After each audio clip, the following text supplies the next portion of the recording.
ayun, mga ka-markada. Mga kabarkada. Hindi, gusto ko markada. Tinatamad ako gusto kita. So ayun mga ka-markada, favorite moment ko nung nag-prom ako, kasi napili ako na, kumbaga, nominated for prom queen, which is, umaayaw talaga ako nun sa coordinator namin. Ayoko talaga.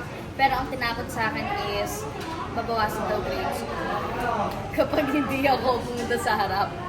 So, ayun. Tapos nung tinawag na yung number 2, pumalakpak ako. Nagtataka ako bakit walang pumupunta sa harap. Pagtingin ko sa number ko, ako pala yung number 2. Ako pala yung nananong prom queen. Solo time, nasa vlog ko ba yun?